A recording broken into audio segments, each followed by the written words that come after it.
ஓம் சாந்தி 18/4/2025 காலை முரளி. ஓம் சாந்தி. பாப்தாதா மதுபன். பாபா சொல்றாங்க, இனிமையான குழந்தைகளே, தன் மீது தானே கருணை காட்டுங்கள். தன் தந்தை என்ன வழி கூறுகின்றாரோ அதன்படி நடக்கும்போது அளவற்ற குஷி ஏற்படும். மாயின் சாபத்திலிருந்து பாதுகாப்பாக இருப்பீர்கள் சொல்றார் பாபா. இப்போ நம்ம மேலே நம்மளை ஸ்கூலில் சொல்லுவாங்கள்ல, ஸ்டூடெண்ட்ஸ்க்கு சொல்லுவாங்க, டே ஒழுங்கா படிடா, உன் நல்லதுக்கு தானே சொல்கிறேன் அப்படின்வாங்க. அந்த மாதிரி பாபா சொல்லிட்டு இருக்காரு. இப்போ நமக்கு தன் மீது தானே கருணை காட்டுங்கள். தந்தை என்ன வழி சொல்கிறாரோ அதுபடி நடக்கும்போது தான் உங்களுக்கு அளவற்ற குஷி ஏற்படும். மாயின் சாபத்திலேருந்து பாதுகாப்பாக இருப்பீங்கன்ற கேள்வி. மாயின் சாபம் ஏன் ஏற்படுகிறது? சாபம் அடைந்த ஆத்மாவின் நிலை எப்படி இருக்கும் சொல்கிறாரு. பதில். ஃபர்ஸ்ட் பாயிண்ட், தந்தை மற்றும் படிப்பை ஞான ரத்தனங்களை ஆதாரமாக்காமல் இருப்பதனால்தான் தனது வழிப்படி நடப்பதனால மாயின் சாபம் ஏற்பட்டு விடுகிறதுன்றாரு. பாபா வழிபடி போகலன்னா பாபாவுடைய முரளியை நம்ம ஆதாரமாக்காம நம்ம மனசு போன வழி, வேறவங்க சொல்ற வழி, அந்த மாதிரி வழியில போனோம்னா மாயின் சாபம் நமக்கு ஏற்பட்டு விடுகிறதுன்றாரு. அது கட்டளை அப்படிதான் சொல்லியிருப்பாரு ஒரு முறையில். என்னன்னா, இவங்க என் பேச்சு கேட்கலன்னா நீ பார்த்துக்கோ அவங்கள அப்படின்னு சொல்றாராம் மாயாட்ட.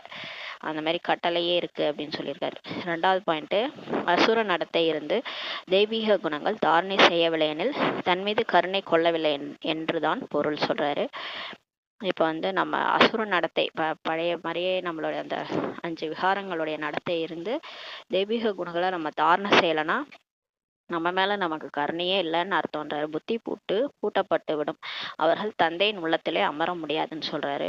ஓம் சாந்தி. நாம் ஆத்மாபிமானிகளாக ஆக வேண்டும் மற்றும் தந்தையை இப்ப நினைவு செய்ய வேண்டும் என்ற நம்பிக்கை ஆன்மீக குழந்தைகளிடத்தில் இப்ப இருக்கிறது. ஆமா, இப்போ நம்ம எல்லாரும் ஆத்மாபிமானியா இருக்கணும், பாபாவை நினைக்கணும்ன்ற நம்பிக்கை இப்ப நம்ம கிட்ட வந்துருச்சுன்றாரு. மாயை என்ற ராவணன் சாபம் கொடுத்து துக்கமானவர்களாக ஆக்கி விடுகிறதுன்னு சொல்றாரு பாபா. ஆனா அந்த மாயா தான் நமக்கு சாபம் கொடுக்குது. இவ்வளவு நாளா நமக்கு சாபம் கொடுத்தது எல்லாம் மாயா தான். பாபா ஒன்றும் சாபம் கொடுக்கல.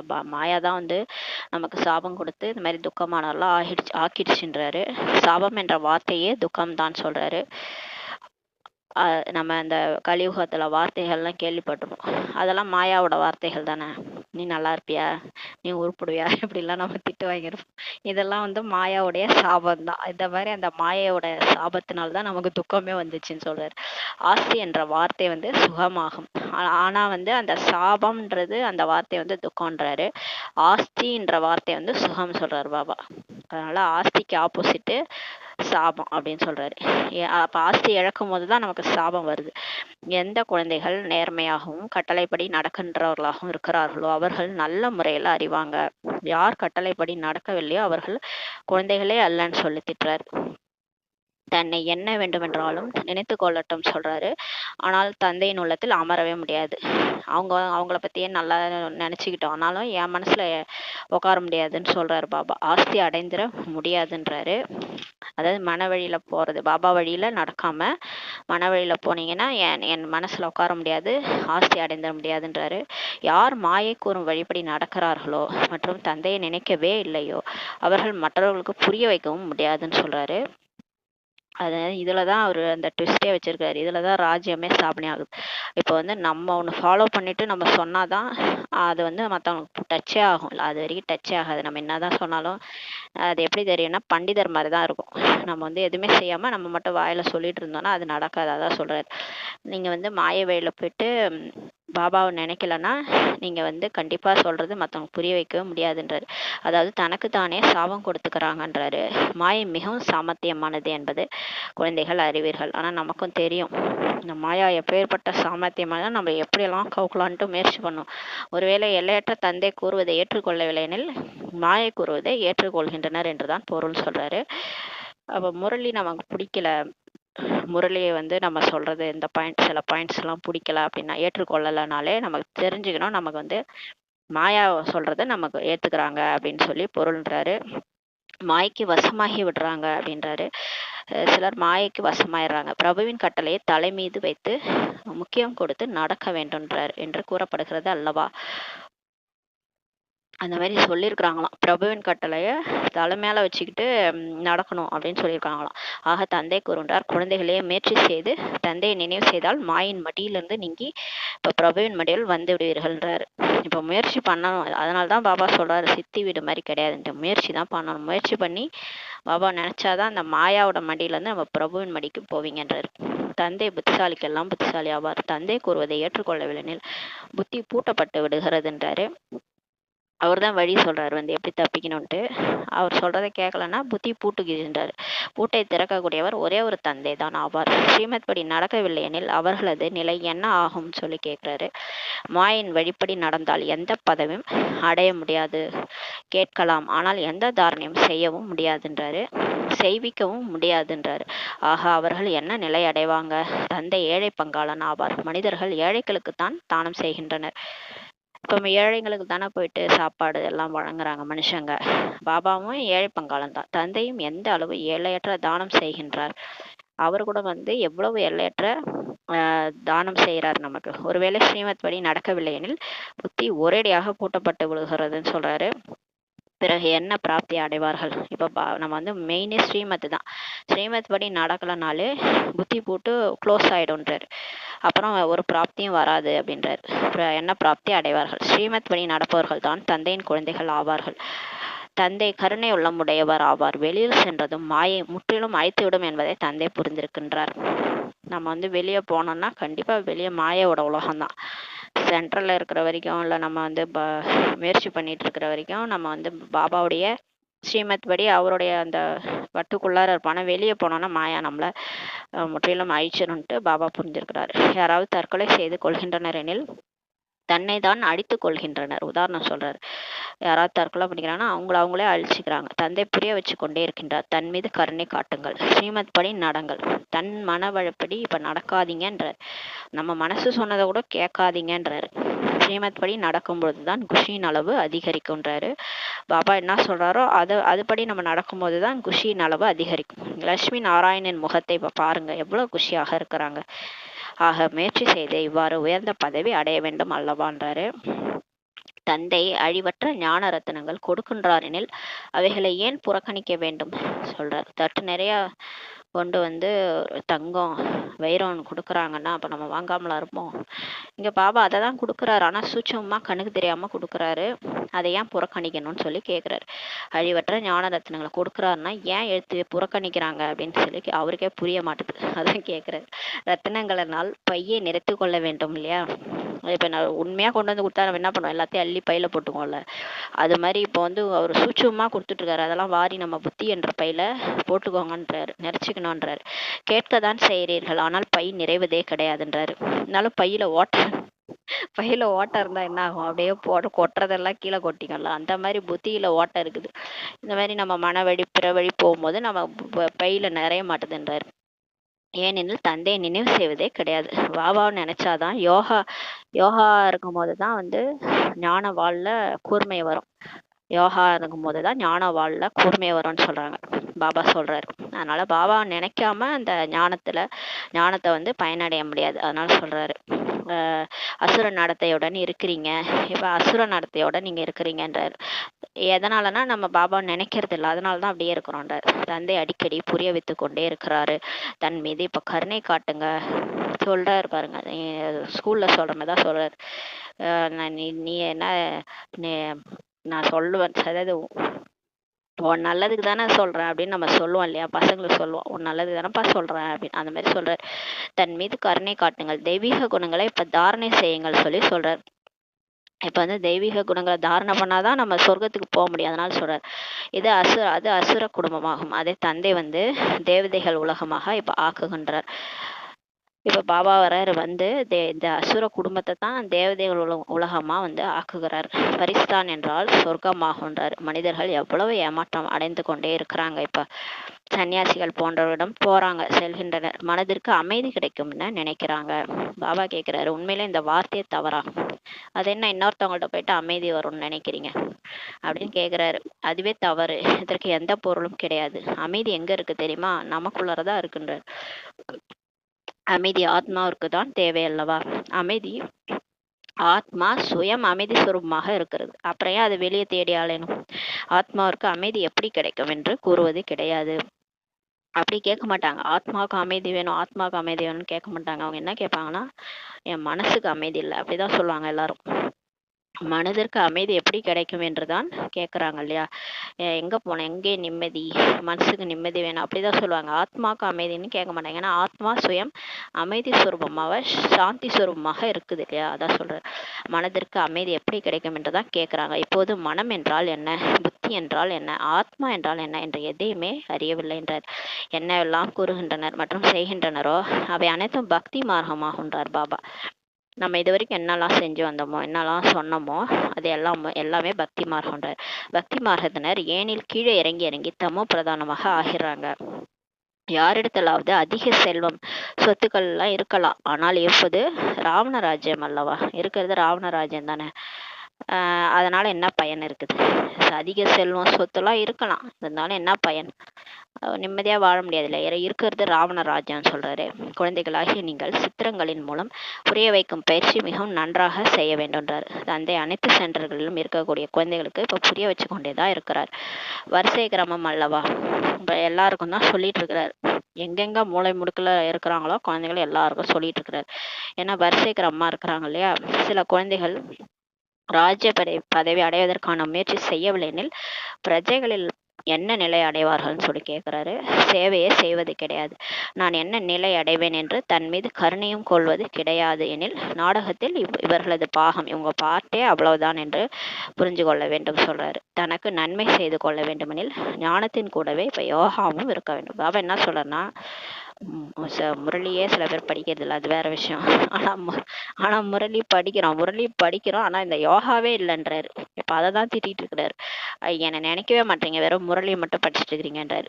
ஞானம் மட்டும் இருக்குது, ஞானத்தின் கூடவே யோகாவும் இருக்கணும்னு சொல்லி சொல்றாரு. யோகாவில் இருக்கவில்லை எனில் எந்த நன்மையுமே ஏற்படாதுன்றாரு. அந்த ஞான வாளுக்கு கூர்மையே இருக்காது. ஞான வாளுக்கு கூர்மை எப்போ வரும்னா பாபாவை நினைச்சாதான் கூர்மையே வரும். பாபாவை நினைச்சு அவர் சொல்றதெல்லாம் தாரணை பண்ணும்போது தான் கூர்மை வரும். அப்பதான் நம்ம சொல்றது மற்றவங்களுக்கு புரியும். அதனால சொல்றாரு, இப்ப யோகாவில் இருக்கவில்லை எனில் எந்த நன்மையுமே ஏற்படாதுன்றார்.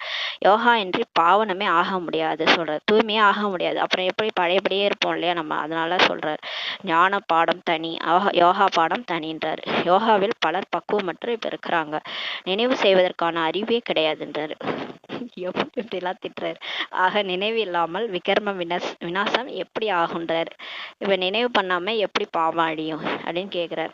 அவர் தான் சொல்லிட்டாரு, ஒரே உபாயம் ஆத்மான்னு புரிஞ்சு பரமாத்மாவாக என்ன நினைக்கணும், அதுவும் கரெக்டா நினைக்கணும். புள்ளி நினைச்சு புள்ளியாதான் நினைக்கணும், அப்பதான் பாவம் போகுன்றாரு.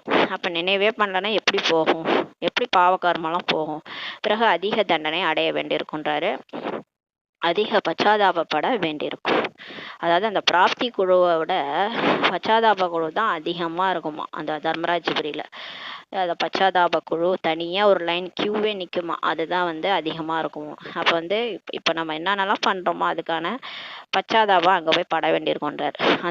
அதாவது டைம் இருந்தது, நான் நினைக்கல, பாபா சொன்னாரு நான் கேட்கல, நான் வந்து இந்த மாதிரி விஷயத்துல போயிட்டேன், அந்த மாதிரி விஷயத்துல போயிட்டேன், ஏன் வீக் பாயிண்ட் இப்படி மாயா என்னை இப்படி வச்சு அடிச்சிடுச்சு, அப்படி இப்படின்னு எல்லாருக்கும் ஒரு வீக் பாயிண்ட் இருக்குது, அதுல வச்சு மாயா அடிச்சிச்சு. அப்போ வந்து நம்ம அங்க போய் பச்சாதாபப்படும். பாபா சொன்னாரு நான் கேட்கல, டைம் வேஸ்ட் பண்ணிட்டேன். ஒரு செகண்ட் வேஸ்ட் பண்ணாலும் சத்தியுகத்துல 1 வருஷம் போகுதுன்றாரு. அப்போ வந்து எத்தனை வருஷம் கழிச்சு நம்ம போயிட்டு சத்தியுகத்துல நடிக்க போக முடியும்? அதனாலதான் வந்து பாபா சொல்றாரு, பச்சாதாபப்படாதீங்க. அதுக்காக தான் இப்பவே இந்த முறையிலே சொல்லிடுறேன்றாரு. அந்த ஸ்தூல வருமானம் செய்யவில்லை எனில் எந்த தண்டனையும் அடைய மாட்டீர்கள்ன்றாரு. இப்ப வேலைக்கு போறீங்க, அங்க போய் சம்பாதிக்கிறீங்க, அதை நீங்க சம்பாதிக்கலன்னா கூட ஒரு பிரச்சனையும் இல்லைன்றாரு. இருக்கிறத வச்சே நீங்க சாப்பிட்டு இதோட உங்க வாழ்க்கையை முடிச்சுட்டு வந்துடலாம், நீங்க ரொம்ப மனக்கடை வேணான்றாரு.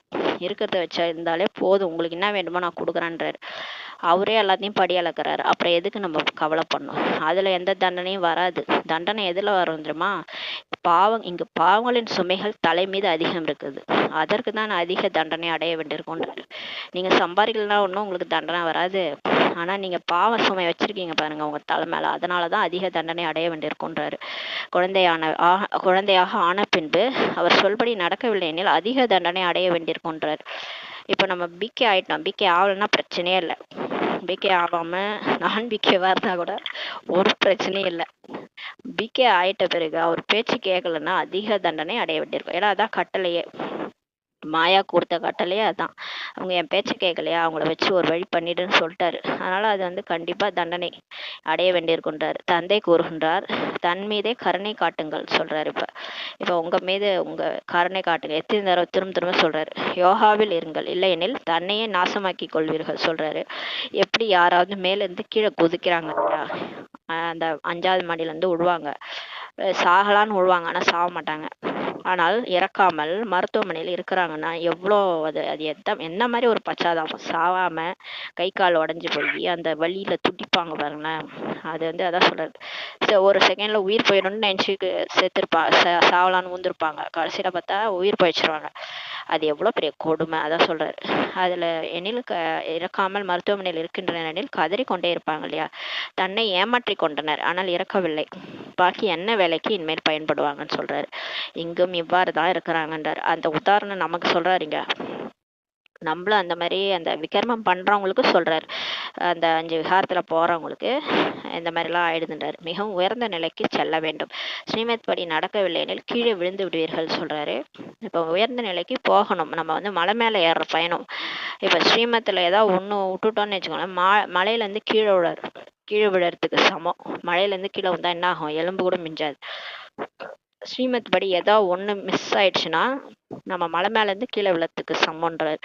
அதனால கீழே விழுந்துருவீங்க, நான் என்ன நிலை அடைவேன் என்று ஒவ்வொருவரும் நாளடைவில் அவரவர்களது பதவியை பார்ப்பீங்கன்றாரு. பாருங்களேன், நான் என்ன ஆக போறேன்னு சொல்லிட்டு போக போக நீங்களே பார்ப்பீங்க. நாளடைவில் போக போக நீங்களே அவங்கவுங்க பதவியை பார்ப்பீங்கன்றாரு. இதெல்லாம் கேட்கும் போதே பயமா இருக்குது. யார் சேவாதாரிகளாக கட்டளைப்படி நடப்பவர்களாக இருக்கிறார்களோ அவர்கள்தான் உயர்ந்த பதவி அடைவார்கள் சொல்றாரு. பாபாவுக்கு உதவி செய்யறவங்க, கட்டளை ஸ்ரீமத் படி நடக்கிறவங்களோ அவங்க தான் உயர்ந்த பதவி அடைவாங்க. இல்லையெனில் தாசன் தாசிகளாக நீங்க ஆவீர்கள்ன்றாரு. பிறகு தண்டனைகளும் அதிகமாக கிடைக்கும்ன்றாரு.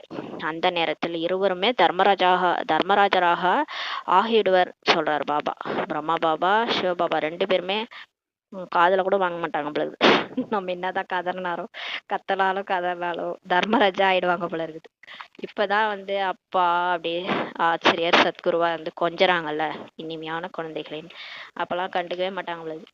ஆனால் குழந்தைகள் புரிந்து கொள்வதே கிடையாது. ஆனா இவ்வளவும் நான் சொல்றேன்ல, இந்த பசங்க புரிஞ்சிக்கவே மாட்டாங்கன்றாரு. தவறுகள் செய்து கொண்டே இருக்கிறாங்க. ஏன்னா மாயா அவங்கள தவறு பண்ண வச்சுட்டே இருக்கு. தண்டனைகள் இங்கேயே அடைய வேண்டியிருக்கும் அல்லவான்றாரு. இன்னும் பாருங்களா, தண்டனைகள் தர்மராஜபுரியில இருக்குது, இங்கேயும் அனுபவிக்கிற மாதிரி இருக்கும், சூலமாவும் அனுபவிக்கிற மாதிரி இருக்கும்ன்றாரு. யார் எந்த அளவு சேவை செய்கிறார்களோ அந்த அளவு ஜொலிப்பார்கள்ன்றாரு. இல்லையெனில் எந்த காரியத்திற்கும் பயன்படாதவர்களாக ஆகிவிடுவீர்கள் அப்படி சொல்றாரு. மற்றவர்களுக்கு நன்மை செய்ய முடியவில்லை எனில் தனக்காவது நன்மை செய்து கொள்ளுங்கள்ன்றாரு. இப்போ நம்ம மற்றவங்க போயிட்டு நன்மை செய்ய முடியல, சேவை பண்ண முடியலனாலும் அட்லீஸ்ட் நம்மளாவது யோகா பண்ணணும் இல்லையா. வீட்லயாவது டைம் வேஸ்ட் பண்ணாம ஒழுங்கா உட்காந்து யோகாவாவது பண்ணுங்க அப்படின்றாரு. உங்களுக்கு நீங்களே நன்மை பண்ணிக்கோங்க, முரளி படிங்க, பாபா நினைங்க அப்படின்னு சொல்றாரு. பந்தனம் உள்ளவர்களும் சுய நன்மை செய்து கொண்டே இருக்கிறாங்க. இப்ப பந்தனத்துல இருக்கிறவங்க அவங்க வீட்லயே இருக்கிறாங்க, பாபான்னு நினைக்கிறாங்க, அவங்களால வெளியே போக முடியல, சேவை பண்ண முடியல.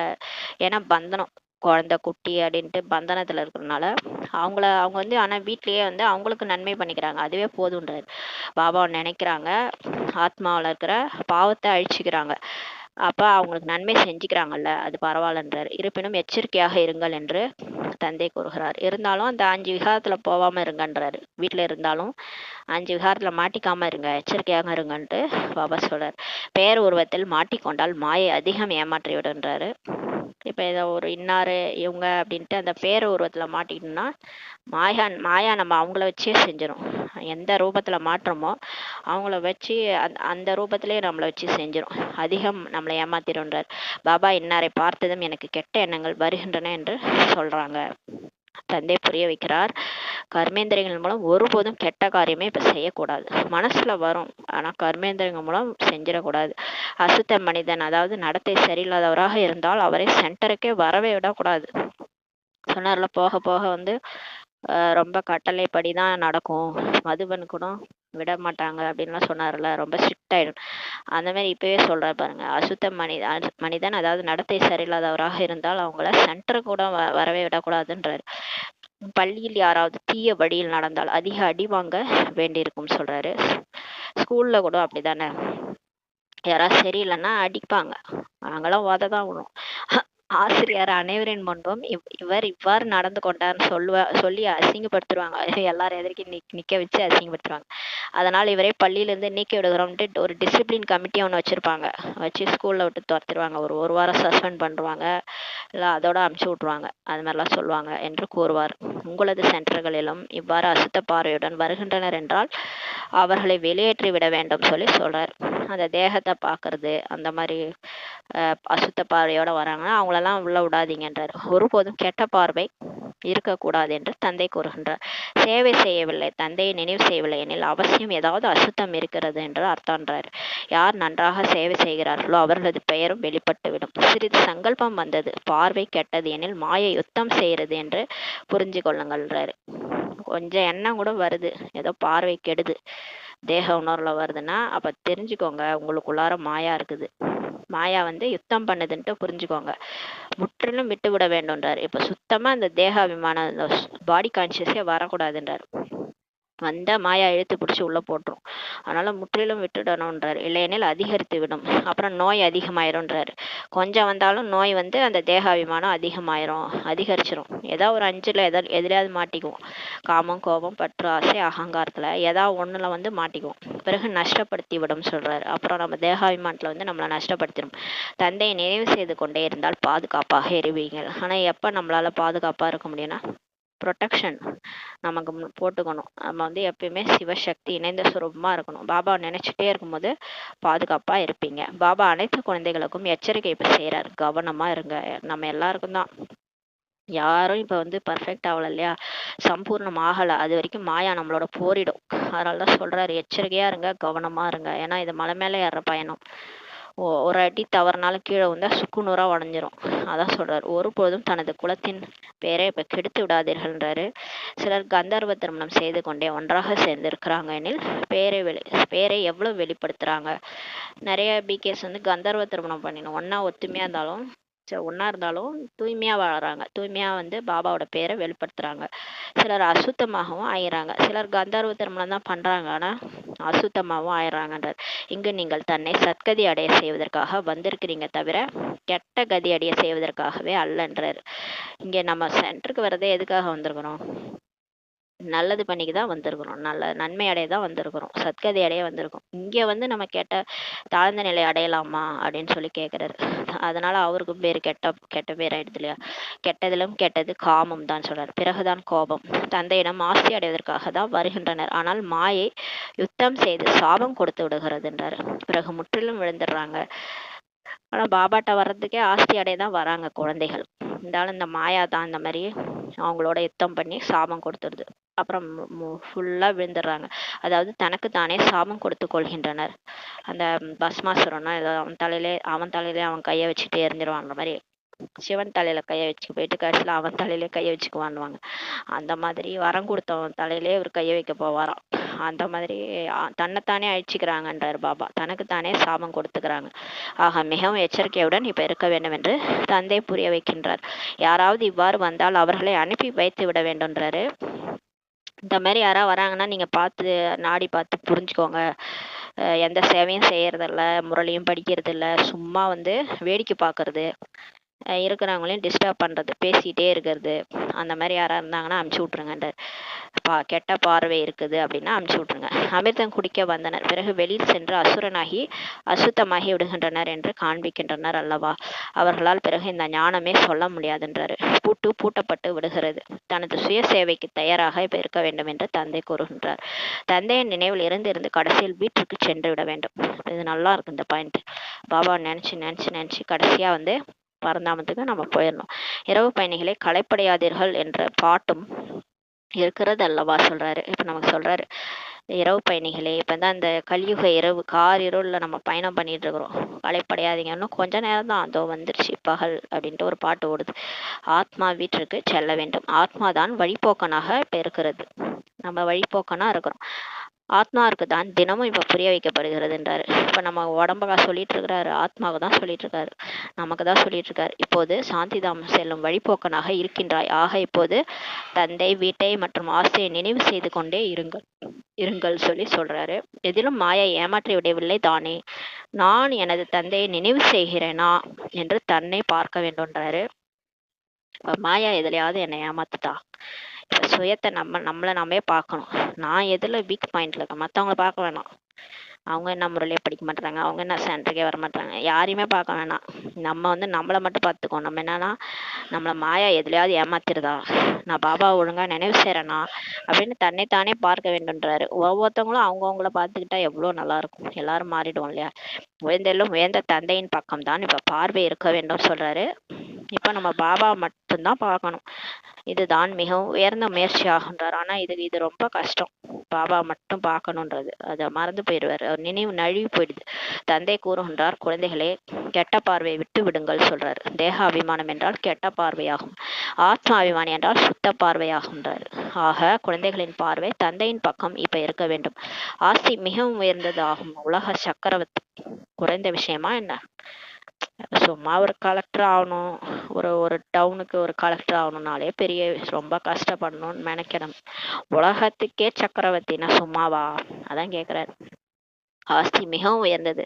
படிப்பின் மூலம், யோகாவின் மூலம் உலக சக்கரவர்த்தியாக ஆக முடியும் என்று கனவிலும் கூட யாரும் நினைச்சிருக்க மாட்டாங்க. ஆனா நம்மளா நினைச்சு பார்த்தோமா? நம்மளே நினைச்சு பார்க்கல. இந்த படிப்பு படிச்சு பாபாவை நினைச்சோன்னா உலக சக்கரவர்த்தி ஆயிட முடியும். யாருனாலும் ஆக முடியும். இன்னைக்கு லாஸ்டா வந்தவங்க கூட ஆக முடியுன்றாரு, 8ல வர முடியுன்றாரு. அப்பனா யோசிச்சு பாருங்க.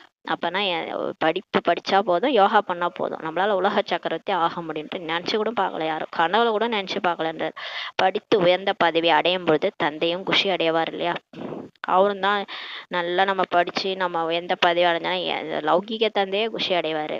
அப்ப பாபா வந்து சும்மாவா கேட்கணும், தலைமையில் தூக்கி வச்சுக்குவார். ஆசிரியரும் குஷி அடைவார் இல்லையா. சொல்லி கொடுத்த ஆசிரியரும் குஷி அடைவார், சத்குருவும் குஷி அடைவார். நினைவு செய்து கொண்டே இருந்தால் தந்தையும் செல்லம் கொடுத்து கொண்டே இருப்பார். இதனால அந்த பயன்தான் நம்ம பாபா நினைச்சிட்டே இருந்தோம்னா பாபா என்ன பண்ணுவாராம், செல்லம் கொடுத்துட்டே இருப்பாராம் நமக்கு. தந்தை கூறுகின்றார், குழந்தைகளே இந்த குறைகளை நீக்கி விடுங்கள். குழந்தைகளே இப்ப என்னென்ன குறையெல்லாம் இருக்கோ அதெல்லாம் நீக்கிருங்க, இல்லையெனில் பெயரை கெடுத்து விடுவீர்கள்ன்றாரு. நம்ம கிட்ட என்ன குறை இருக்குன்னு நம்மளே கண்டுபிடிச்சு நம்மளே நீக்கிடணும் சொல்றாரு. யாரும் சொல்ற மாதிரி வச்சுக்க கூடாது. ஏன்னா இந்த பிராமண பரிவாரம் கண்ணுல விளக்கண்ணைய விட்டுட்டு பார்த்துட்டு இருக்கிறாங்க. கண்டிப்பா நம்ம குறை தான் அவங்களுக்கு தெரியும். நம்மளை விட மற்றவங்கள்ட்ட கேளுங்க, சூப்பரா சொல்லுவாங்க. உங்கள்ட்ட இந்த குறை இருக்கு, நீங்க எப்படி பேசுறீங்க, நீங்க நான் பேசுறீங்க, நீங்க இந்த மாதிரி எல்லாம் பண்றீங்க, உங்களுக்கு தேகாபிமானம் இருக்கு, இதெல்லாம் வந்து அவங்க ஈஸியா சொல்லுவாங்க. நமக்கு தெரியாது ஆனா அவங்க அழகா சொல்லுவாங்க. ஏன்னா அவங்களுக்கு எல்லாருக்கும் எட்ட பார்வை. நமக்கும் அப்படித்தானே இருக்கு, எட்ட பார்வை. கிட்ட பார்வையோட நமக்கு எட்ட பார்வை தான் அதிகம். மற்றவங்களுடைய குறையெல்லாம் நல்லா தெரியும் நமக்கு. அதான் பாபா சொல்றாரு, இப்ப நீங்க கிட்ட பார்வை வச்சுட்டு உங்கள இருக்கிற குறைய நீங்களே கண்டுபிடிச்சு நீக்கிருங்க, இல்லைன்னா பேரை கெடுத்துருவீங்கன்றாரு. எப்படி கெடுத்துக்குவோம்? அதான் மற்றவங்க கண்டுபிடிச்சிருவாங்க. நம்ம கிட்ட இருக்க குறைய மற்றவங்களுக்கு ஈஸியா தெரிஞ்சிடும், பேரே கெட்டு போயிடும்ன்றாரு. யாரோட பேர் கெட்டு போனா பாபாவோட பேர் தான் கெட்டு போயிடும். தந்தை உலகிற்கு எஜமானர்களாக ஆக்குகிறார் இல்லையா, சௌபாக்கியத்தை திறக்கின்றார். இப்ப பாபா நம்ம உலகத்துக்கே எஜமானராக ஆக்குறாரு, நம்ம சௌபாக்கியத்தை ஓபன் பண்றாரு. பாரதவாசிகள் தான் 100% சௌபாக்கியசாலிகளாக இருந்தாங்க, பிறகு 100% துர்பாக்கியசாலியாக ஆகிட்டாங்கன்றார். பாருங்க நம்ம என்ன ஒரு கொடுமை. 100% சௌபாக்கியசாலியா இருந்தோம், இப்ப 100% துர்பாக்கியசாலி ஆயிட்டோம். மீண்டும் உங்களை சௌபாக்கியசாலியாக ஆக்குவதற்காக கற்பிக்கப்படுகிறதுன்றாரு. தர்மத்தின் பெரிய பெரிய மனிதர்களும் உங்களிடத்தில் வருவார்கள் என்று பாபா புரிய வச்சிருக்கிறார்.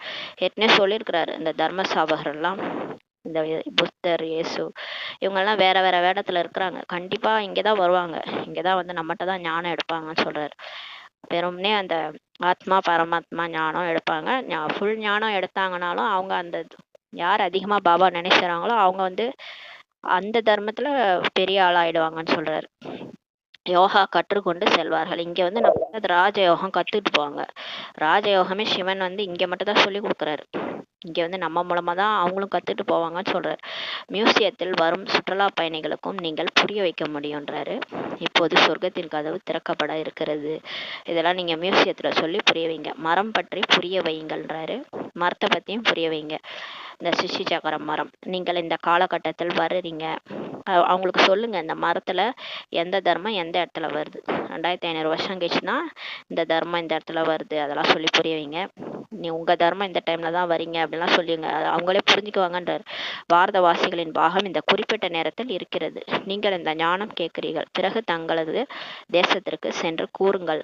தந்தையை நினைவு செய்தால் தமோ பிரதானத்திலிருந்து சதோ பிரதானமாக ஆகிவிடுவீர்கள்ட்டு சொல்லுங்கன்னு சொல்றாரு. இங்க கேட்டுக்கிட்டு போய் உங்க தேசத்துல சொல்லுங்கன்ட்டு சொல்றாரு. அவர்கள் யோகாவை தான் விரும்புறாங்க இல்லையா, எல்லாருமே யோகாவை தான் விரும்புறாங்க.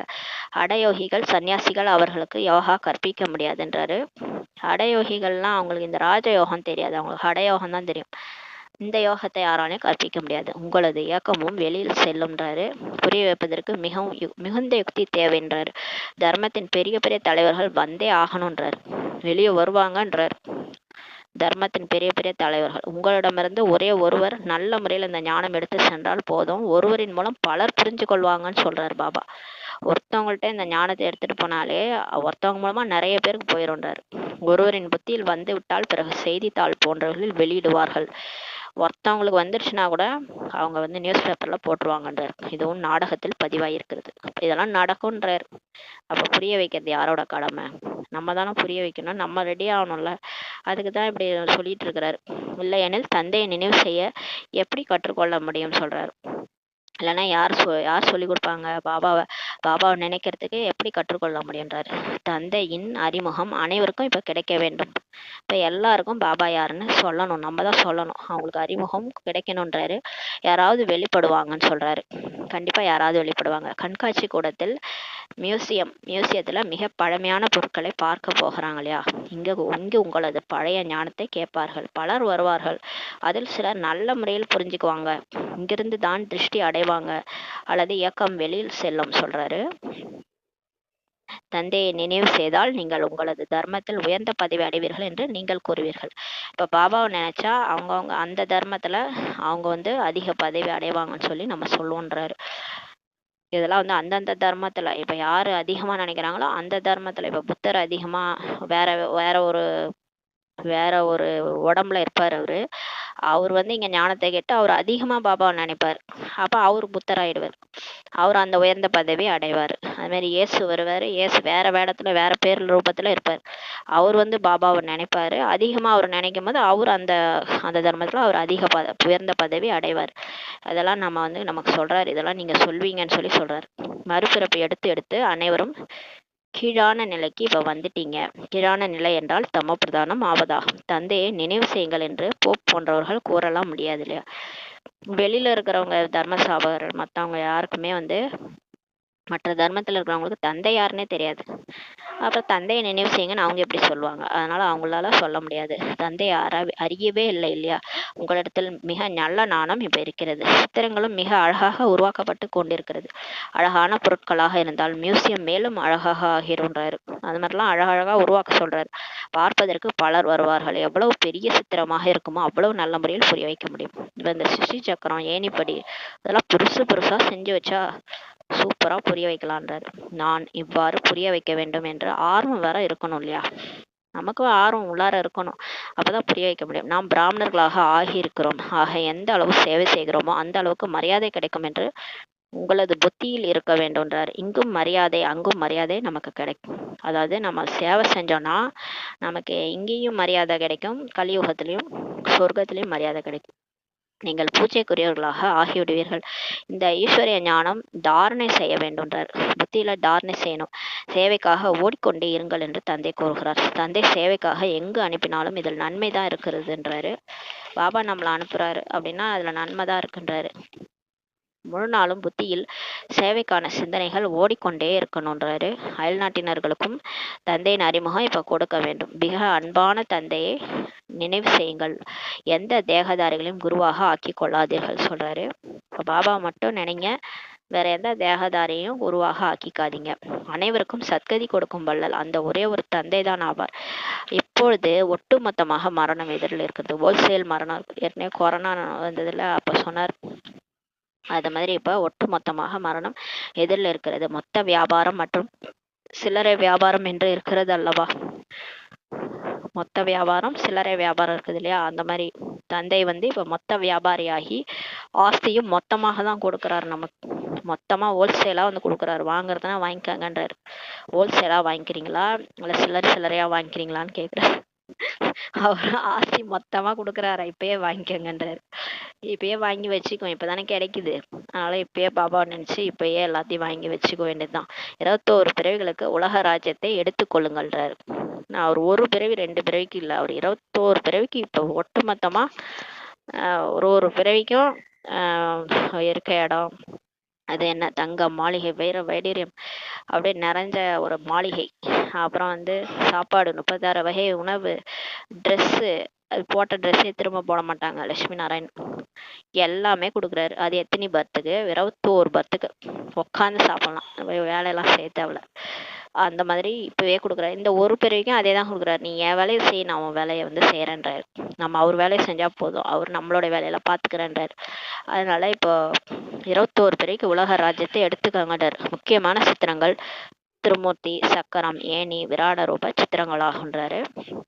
முக்கியமான படங்களே வந்து பிரம்மா விஷ்ணு சங்கரர் இருக்கிற திருமூர்த்தி, சக்கரம் சிருஷ்டி சக்கரம், ஏணிப்படி, விராட ரூப சித்திரங்களாகும். அது ஏணிப்படி பக்கத்துல விராட ரூபம் வச்சுக்கோங்கன்னு சொன்னார்.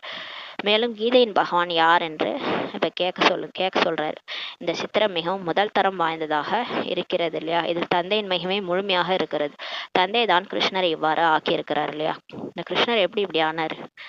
சிவன் தான் அவர் அப்படி ஆக்கியிருக்கிறாரு, அல்லாஹ் தான் அப்படி ஆக்கியிருக்கிறார். இந்த ஆஸ்தியரை தந்தை தான் கொடுத்திருக்கின்றார். காட்ஃபாதர் தான் இந்த ஆஸ்தியை கிருஷ்ணருக்கு கொடுத்திருக்கிறார். கலியுகத்தில் இவ்வளவு மனிதர்கள் இருக்கிறாங்க, சத்தியுகத்தில் குறைவாக தான் இருப்பாங்க. இவ்வாறு மாற்றத்தை ஏற்படுத்தியது யார் என்பதை சிறிதும் யாரும் அறியவில்லை சொல்றாரு. ஆக சுற்றுலா பயணிகள் குறிப்பாக பெரிய பெரிய நகரங்களுக்கு செல்கிறாங்க, அவர்களும் வந்து தந்தையின் அறிமுகத்தை பெறுவார்கள். சேவைக்காக பல கருத்துக்கள் பாயிண்ட்ஸ் கிடைத்து கொண்டு இருக்கின்றன. இது இன்னைக்கு கூட அந்த சேவையோட பாயிண்ட்ஸ் எடுத்து தனியாக எழுதலாம். நம்ம அதை எதையுமே செய்ய மாட்டோம். ஃபர்ஸ்ட் வந்து ஞானம் என்ன பாயிண்ட் தனியாக எடுத்து எழுதணும், யோகா என்ன பாயிண்ட் சொல்லியிருக்காருன்னு எழுதணும், சேவை என்ன பாயிண்ட் சொல்லியிருக்காருன்னு எழுதணும். எழுதினாதான் தெரியும் சேவைக்கான என்ன பாயிண்ட் சொல்லியிருக்கிறாரு. சித்திரம்னா சொல்லியிருக்காரு, மியூசியத்தில் இதெல்லாம் பெரிய பெரிய படம் வைங்கன்னு சொல்லியிருக்காரு, இதெல்லாம் எடுத்து நம்ம எழுதணும். எழுதுனா அந்த பாயிண்ட்ஸ்லாம் புத்தியில் நிற்கும். அயல் நாட்டிற்கும் செல்ல வேண்டும்ன்றாரு. ஒருபுறம் நீங்கள் தந்தையின் அறிமுகம் கொடுத்து கொண்டே இருப்பீர்கள், மறுபுறம் சண்டை சச்சரவுகள் நடைபெற்று கொண்டே இருக்கும். அதெல்லாம் அப்பயே சொல்லியிருக்கிறாரு. இப்போ அப்படிதான் நடக்குது. இப்போ ஒரு பக்கம் குண்டு போடுறாங்க பிரச்சனை, ஆனால் ஒரு பக்கம் நம்ம சேவையும் நடந்துட்டு தான் இருக்குது. சத்தியுகத்தில் குறைவான மனிதர்கள் இருப்பாங்க எனில் அவசியம் மற்ற அனைவரும் அழிந்து விடுவாங்க அல்லவான்றாரு. 9 லட்சம் பேர் தான் சொர்க்கத்தில் இருப்பாங்க.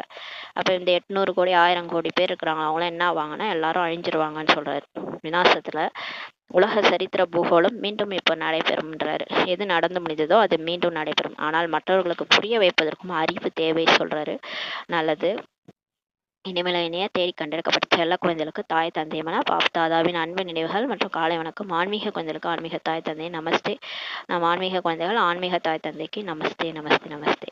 தாரணைக்கான முக்கிய சாரம். ஃபர்ஸ்ட் பாயிண்ட், சதா ஒரு தந்தையின் பக்கம்தான் பார்வை வைத்திருக்க வேண்டும்.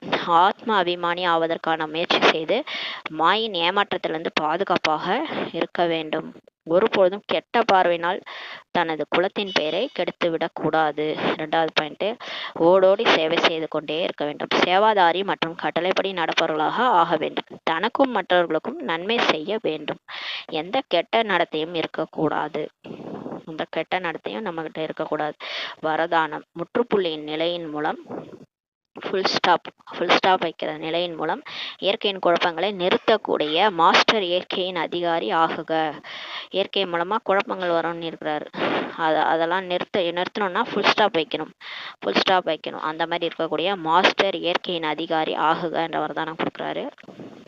இப்போ எப்படி மனுஷங்களா நமக்கு தொந்தரவு கொடுக்குறாங்க, நம்ம ஃபுல் ஸ்டாப் வைக்கிறோமா? வைக்க மாட்டோம். ஒரு 6 மாசத்துக்கு அதே தான் பேசிட்டு இருக்கோம், அதே தான் நினச்சிட்டு போன வருஷம் நடந்ததை கூட நம்ம இன்னி வரைக்கும் பேசிட்டு இருக்கிறோம்னா நம்ம ஃபுல் ஸ்டாப் வைக்கிற பழக்கமே நமக்கு இல்லைன்னு அர்த்தம். அது மாதிரி தான் போக போக பார்த்தீங்கன்னா இயற்கை வந்து பிரச்சனை கொடுக்கும். இயற்கை மூலமாக அதிக மழை, அதிக வெயில், நிலநடுக்கம், சுனாமி எல்லாம் வரும். அது வரும்போது நீங்கள் ஒரு செகண்ட் ஃபுல் ஸ்டாப் வைக்கணும். இது ட்ராமா, இப்படி தான் நடக்கும் அப்படின்னு வச்சிங்கன்னா அது உங்ககிட்டயே வராது. ஏன்னா நீங்கள் ஃபுல் ஸ்டாப் வச்சிட்டீங்க இல்லையா, உங்கள்கிட்ட அவ்வளோ சக்தி இருக்குனால உங்ககிட்ட வராது. அதே மாதிரி தான் இப்போ நடக்கிற பிரச்சனைகளுக்கும் நம்ம ஃபுல் ஸ்டாப் வச்சோன்னா அது வராது நம்மக்கிட்ட. நம்ம தான் ஃபுல் ஸ்டாப் வைக்காம பேசிட்டே இருக்கனால தான் நமக்கு அது பிரச்சனையாகுது. நிகழ்காலம் குழப்பம் அதிகரிக்கும் நேரமாகுன்றாரு. இப்ப நடக்கிற இந்த நிகழ்காலம் இருக்கு இல்லையா, இப்ப வந்து குழப்பம் அதிகரிக்கும் நேரமாகுன்றாரு. கடைசி சோதனையில் ஒரு புறம் இயற்கையும் மற்றொரு புறம் 5 விகாரங்கள் மிகப்பெரிய ரூபமும் இருக்கும்ன்றாரு பாருங்க. கடைசி ஒரு டெஸ்ட் பேப்பர் வைப்பார் பொழுது, அதுல ஒட்டு மொத்தமா டெஸ்ட் பண்ணுவார் பொழுது. அப்ப என்னன்னா, இயற்கையை ஒரு பக்கம் போட்டு நம்மளை வந்து டார்ச்சர் பண்ணும். அதாவது இந்த உடம்புல பிரச்சனை, அது இப்பயே நம்ம உடம்புல நோய் அது இதுன்னு இருக்கு, உடம்பு ஒரு பக்கம் பிடிச்சி இழுக்கும். இன்னொரு பக்கம் 5 தத்துவங்களும் ஒரு பக்கம் பிடிச்சி இழுக்கும், நீர் நிலம் காற்று. ஏன்னா அது கூட தானே நம்ம 63 ஜென்மமா இருந்தோம். அதனால 5 தத்துவம் இழுக்கும், உடம்பு பிடிச்சி இழுக்கும். இன்னொரு பக்கம் 5 விகாரமும் இழுக்கும். காமம் சம்பந்தப்பட்ட சிந்தனைகள், கோபம் சம்பந்தப்பட்ட சிந்தனைகள், வெறுப்பா வரும். அந்த டைம்ல கூட வெறுப்பு வரும். அப்படின்னா அதுக்குதான் முன்னாடியே ஜெயிங்கன்றாரு. 5 விகாரத்தை ஜெயிச்சிருங்க. அப்ப கடைசியில குளிர்ச்சியா சீத்தலா தேவி மாதிரி ஆயிடுவீங்க. அப்ப 5 விகாரம் நம்மள டென்ஷனே பண்ணாது, வரவே வராது நம்ம கிட்ட. அதுக்குதான் இப்பயே பயிற்சி பண்ணுங்கன்றாரு. 5 விகாரமும் பற்று, ஒரு பக்கம் பற்று பிடிச்சி இழுக்கும், ஒரு பக்கம் ஆசையை பிடிச்சி இழுக்கும். பானிபூரி கேட்கும், வாய் அதை கேட்கும், அல்வா கேட்கும். இது மாதிரிலாம் நடக்கும். கடைசியில சாகும் போது இந்த மாதிரி 5 விகாரமும் பிடிச்சி நம்மளை இழுக்கும். சும்மாலாம் கிடையாது. இதெல்லாம் பாஸ் பண்ணி பாபா நினைவுல நம்ம சரீரம் விடுறதெல்லாம் சாதாரண விஷயம் கிடையாது. அதான் சித்தி வீட்டு போற மாதிரி இல்லைன்னு சொல்றாரு. நான் வந்து 8ல வருவேன், 108ல வருவேன்னு ஈஸியா நம்ம சொல்லிடுறோம். ஆனா வந்து இதெல்லாம் எவ்வளவு பெரிய டெஸ்ட் பேப்பர், அதான் சொல்றாரு. கடைசி சோதனையில் ஒரு புறம் இயற்கையும் போரிடும் நம்ம கூட, மற்றொரு புறம் 5 விகாரங்கள் மிகப்பெரிய ரூபமும் இருக்குன்றாரு. பெரிய ரூபமா வந்து நம்ம கிட்ட வந்து போரிடும். இப்ப சின்ன சின்னதான் வருது, அதுக்கே நம்ம வந்துட்டு சக்தி இல்லாம அதே டென்ஷன் ஆயிட்டு கிடக்குறோம். தமோகுண ஆத்மாக்களின் யுத்தம் மற்றும் பழைய சம்ஸ்காரங்கள் அனைத்தும் கடைசி நேரத்தில் தனது வாய்ப்பை எடுத்துக்கொள்ளுன்றார். இங்க பாருங்க, எல்லா டெஸ்ட் பேப்பரும் கடைசியில வருமா? என்னடா இது, கொடுமையில கொடுமையா வரும் பொழுது தமோகுண ஆத்மாக்களுடைய யுத்தம் நடக்கும். அதாவது ரொம்ப இப்ப நம்ம தூய்மையாயிட்டே வரோம், ஆனா உலகத்துல இருக்கிறவங்க தூய்மையா இல்லையா, அவங்க வந்து நம்ம கிட்ட சண்டை போடுவாங்க. என்னன்னே தெரியாது, திடீர்னு வந்து சண்டை போடுவாங்க. அவங்களோட யுத்தம் மற்றும் பழைய சம்ஸ்காரம் இருக்கு இல்லையா, நம்மளுடைய பழைய சம்ஸ்காரமே நமக்கு வந்து யுத்தம் பண்ணும், தனது வாய்ப்பை எடுத்துக்கொள்ளும். இது எல்லாமே கடைசி நேரத்துல அதோட வாய்ப்பை எடுத்துக்கொள்ளும். இப்படிப்பட்ட நேரத்தில் என்ன பண்ணணும்? இப்படிப்பட்ட நேரத்தில் கட்டுப்படுத்தும் சக்தியின் மூலம் அவ்வப்போது சாக்காரி, அவ்வப்போது ஆக்காரி மற்றும் அவ்வப்போது நிராகாரி நிலைத்திருக்கும் பயிற்சி தேவை. இதுக்காக தான் இப்பவே பாடம் அடிச்சுக்கிறாரு. இப்பவே பண்ணுங்க அந்த பயிற்சி, அப்பதான் கடைசியில வரும். இப்பவே பண்ணுங்க, ஃபுல் ஸ்டாப் வைங்க, எல்லாத்துலயும் ஃபுல் ஸ்டாப் வச்சுட்டு அவ்வப்போது கீழே, அவ்வப்போது மேல, அவ்வப்போது சூட்சுமலோகம், அவ்வப்போது பரந்தாமம், டக்கு டக்குன்னு புத்தியை வந்து பயிற்சி பண்ணுங்க. அப்பதான் கடைசி நேரத்துல தப்பிக்க முடியுன்றாரு. பார்த்தும் பார்க்காது இருங்க, எல்லாத்தையும் பார்த்தும் பார்க்காம இருங்க, கேட்டும் கேட்காது இருங்க, எதுலயும் போய் தலையை நுழைச்சிடக்கூடாது. எந்த விஷயத்துல போய் மாட்டிக்கிட்டோன்னா அவ்வளவுதான். அதான் சொல்றாரு, எப்போது இவ்வாறு முற்றுப்புள்ளி வைக்கும் நிலை ஏற்படுமோ அப்போது இயற்கைக்கு அதிகாரியாகி இயற்கையின் குழப்பங்களுக்கு ஃபுல் ஸ்டாப் வைக்க முடியும் சொல்றாரு. இந்த மாதிரி அப்ப நம்ம ஃபுல் ஸ்டாப் வைக்கிற நிலை நம்ம ஏற்படுதோ நமக்குள்ளார ஆத்மாவுக்கு, ஆத்மா சக்திசாலி ஆயிடும். ஆத்மா எப்ப ஃபுல் ஸ்டாப் வைக்குதோ அப்ப ஆத்மாவுக்கு சக்தி கிடைக்குது. ஆத்மா கம்மா ஆச்சரியக்குரிய கேள்விக்குறி போட்டுச்சுன்னா ஆத்மா சக்தி இல்லைன்னு அர்த்தம். நம்மளே புரிஞ்சுக்கணும், நமக்குள்ளார சக்தி இல்லை, நம்ம ஆச்சரியக்குறி போடுறோம், கேள்விக்குறி போடுறோம், நம்ம கம்மா போடுறோம்னா நமக்குள்ளார சக்தியே இல்லைன்னு அர்த்தம். நம்ம பாபாவை நினைக்கல, சக்தியே இல்லை. அதனால ஏன் இப்படி நடந்துச்சு, ஏன் இப்படி பேசுனாங்க, ஏன் இப்படி என்ன பண்ணாங்க, இதெல்லாம் நம்ம போடுறோம்னாலே நம்ம கிட்ட சக்தி இல்லை, நம்ம பலகீனமா இருக்கிறோம்னு அர்த்தம். அதனால நம்ம ஃபுல் ஸ்டாப் வச்சுட்டு இதெல்லாம் ட்ராமா, இப்படிதான் நடக்கும். இது வந்து எனக்கு வந்து நான் வந்து தர்மராஜபுரியில நிக்காம இருக்கிறதுக்காக எனக்கு இவங்க மூலமா இதெல்லாம் நடந்திருக்கு. இந்த அசிங்க அவமானம்லாம் எனக்கு தேவைதான். நான் வந்து இதை ஏதோ ஒரு பிறவி கணக்கு எனக்கு முடிஞ்சிடுச்சு, நான் வந்து தர்மராஜபுரியில நிக்க மாட்டேன், இங்கேயே நான் முடிச்சிட்டேன், ஃபுல் ஸ்டாப் வச்சுட்டேன் அப்படின்னு சொல்லிட்டு வச்சிருங்க. வச்சுட்டீங்கன்னா அப்போ நீங்க இயற்கை இது வந்து அது மனுஷங்க மூலமா வர டெஸ்ட் பேப்பர். இது வந்து பாபா சொல்றது இயற்கைக்கு மூலமா வர டெஸ்ட் பேப்பர். அப்ப இயற்கை மூலமா நமக்கு டெஸ்ட் பேப்பர் வந்தாலும் அதுக்கு ஃபுல் ஸ்டாப் வச்சிடறோம் அப்படின்னா அப்ப இயற்கைக்கு அதிகாரி ஆயிடுவீங்க. இயற்கையின் குழப்பங்களுக்கு முற்றுப்புள்ளி உங்களால வைக்க முடியும்னு சொல்றாரு. ஸ்லோகன்: தடையற்ற ராஜ்ய அதிகாரி ஆவதற்கு தடையற்ற சேவாதாரி ஆகுங்கள்ன்றாரு. இப்ப தடையற்ற ராஜ்ய அதிகாரி ஆகணும், அங்க வந்து நம்ம 21 பிறவிக்கும் ராஜாவாகணும் தடை இல்லாம. அப்படின்னா இங்க தடையற்ற சேவை செய்யணுன்றாரு. தடை இல்லாம நம்ம சேவை பண்ணிக்கிட்டே இருக்கணும், தடையற்ற சேவாதாரி ஆகுங்கள்ன்றாரு. அவ்யக்த இஷாரை இணைந்த ரூப நினைவின் மூலம் சதா வெற்றியாளர் ஆகுங்கள். நான் ஆத்மா பரமாத்மாவுடன் இணைந்திருக்கிறேன் என்ற நினைவு சதா இப்ப இருக்கணும். பரமாத்மா ஆத்மாவாகிய நான் இல்லாமல் இருக்கவே முடியாது மற்றும் நானும் பரமாத்மா இல்லாமல் தனியாக இருக்க முடியாது. பாபா அப்ப நம்ம இப்ப என்ன நினைச்சுக்கணும்னா, நான் இல்லாம பாபா இருக்க முடியாது, நான் பாபா இல்லாம நான் இருக்க முடியாது அப்படின்னு நினைச்சுக்க சொல்றாரு. அவரே அப்படிதான் சொல்றாரு. நீங்க இல்லாம நான் இல்லைன்றாரு. சக்தி இல்லாம சிவன் இல்லைன்றாரு. நீங்க இல்லாம நான் என்ன செய்ய முடியும்? எனக்கு ரைட் ஹேண்ட் லெஃப்ட் ஹேண்ட் இல்லாம நான் என்ன செய்ய முடியும்? நீங்க இருந்தாதான் நான் எல்லா படைப்பு காரியத்தையும் செய்ய முடியுன்றாரு. அப்ப நான் இல்லாம பாபா இல்ல, பாபா இல்லாம நான் இல்லைன்றாரு. இவ்வாறு ஒவ்வொரு வினாடியும் இறைவனின் துணையை அனுபவம் செய்வதன் மூலம் ஆன்மீக நறுமணத்தில் அடிவற்ற மற்றும் ஏக்கரசாக இருப்பீங்கன்னு சொல்றாரு. இப்ப பாபாவுடைய துணையை அனுபவம் செய்யறது மூலமா ஆன்மீக நறுமணம் வாசனை அதுல அழிவற்ற மற்றும் ஏக்கரசாகவே அது அழிவே இருக்காது. அந்த ஆன்மீக நறுமணத்துக்கு எப்பயுமே வாசனையா நம்ம இருப்போம். அழிவற்ற மற்றும் ஏக்கரசாக ஒரு பாபாவுடைய நினைவுல இருப்பீங்கன்னு சொல்றாரு. பாபா நினைக்கும் போது நம்ம கிட்ட இருந்து ஒரு வைப்ரேஷன் போகுது, அந்த ஆன்மீக நறுமணம் வந்து போகுது. அதனாலதான் இந்த இந்த நல்லா தெரியும், அந்த தாதி மேல ஒரு சிட்டுக்குருவி வந்து உட்காந்துருக்கு பாருங்களேன். எந்த சிட்டுக்குருவியாவது மனுஷங்கிட்ட வருமா? வரவே வராது. அவங்க கிட்ட வருதுன்னா அவங்கள்ட்ட அந்த ஆன்மீக நறுமணம் இருக்கு இல்லையா, அதனாலதான் அது வருது. இப்ப நம்ம அந்த மாதிரி ஆயிட்டோம்னா நம்ம கிட்ட இந்த விலங்கினங்கள் கூட ஏதோ ஒரு வைப்ரேஷனை புரிஞ்சுக்கிட்டு அந்த அன்பினுடைய அதிர்வலைகளை புரிஞ்சுக்கிட்டு வரும். அதனாலதான் சித்தர்கள் இருக்கிற இடத்துல எல்லாம் பாத்தீங்கன்னா நிறைய சிட்டுக்குருவிகள் இருக்கும், புறாலாம் இருக்கும், அந்த மாதிரி இருக்கும். அதனால விலங்கினங்கள் கூட அவங்கள்ட்ட நல்லா இது பண்ணும். ஏன்னா அந்த அளவுக்கு அவங்க ஆத்மா அபிமானியா இருக்கிறதுனால அந்த இடத்துல எல்லாம் அந்த மாதிரி விலங்குகளோ அந்த இதெல்லாம் வந்து அமைதியா இருக்கும். அதுதான் சொல்றாரு பாபா. இப்ப வந்து பாபாவை எவ்வளவு துணையின் அனுபவம் செய்றீங்களோ அப்ப ஆன்மீக நறுமணத்துல அடிபற்ற வந்து ஏக்கரசாக இருப்பீங்கன்னு சொல்றாரு. ஓம் சாந்தி.